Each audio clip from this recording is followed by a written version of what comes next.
రండి అద్భుతాలు ఆవిష్కరిద్దాం. ఉమ్మడిగా పరిశోధనలు, సంయుక్త ప్రాజెక్టులు చేపడదాం. ప్రఖ్యాత మోనాష్ యూనివర్సిటీ ప్రతినిధులకు ఆహ్వానం. ఆస్ట్రేలియా పర్యటనలో మంత్రి శ్రీధర్ బాబు ప్రత్యేక భేటీ.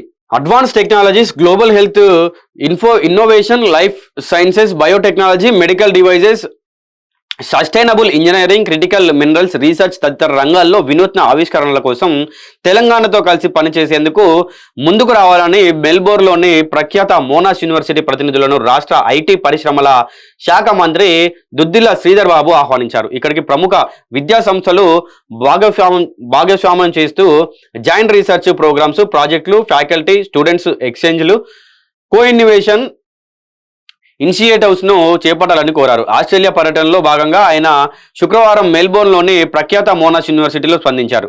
అనంతరం ఉమ్మడి పరిశోధన, ఇన్నోవేషనల్ బేస్ కోలబరేషన్, అకాడమిక్ ఎక్స్చేంజ్, స్టార్టప్ల భాగస్వామ్యం తదితర అంశాలపై యూనివర్సిటీ ప్రతినిధులతో చర్చించారు. అంతర్జాతీయ భాగస్వామ్యాల ద్వారా తెలంగాణను గ్లోబల్ ఇన్నోవేషన్ హబ్గా మార్చేందుకు రాష్ట్ర ప్రభుత్వం కృషి చేస్తుందని ఈ సందర్భంగా మంత్రి శ్రీధర్ బాబు చెప్పారు. Bharat future city, AI innovation హబ్గా cells of excellence in quantum computing, Telangana data exchange, T hub, T works తదితర అంశాలపై పవర్ పాయింట్ ప్రజెంటేషన్ ఇచ్చారు. రాష్ట్రంలో వినూత్న ఆవిష్కరణలు, పరిశోధనలు ఈ భాగస్వామ్యం మరింత ఉత్తమిస్తుందని మంత్రి శ్రీధర్ బాబు అభిప్రాయపడ్డారు.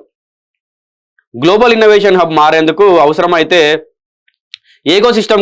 ఈకోసిస్టమ్ కలిగిన తెలంగాణ లాంటి రాష్ట్రాలతో కలిసి పనిచేసేందుకు ఆసక్తిగా ఉన్నట్లు university academic affairs vice provost professor Matthew గెలెస్సీ వెల్లడించారు. రాబోయే రోజుల్లో ఉమ్మడి పరిశోధనలకు, సంయుక్త ప్రాజెక్టులను చేపట్టేందుకు వీలుగా రోడ్ మ్యాప్ను సిద్ధం చేసుకుంటామన్నారు. కార్యక్రమంలో డిప్యూటీ డీన్ రీసెర్చ్ ప్రొఫెసర్ లే హైవు, director of educational professor Christopher Thomsons పాల్గొన్నారు.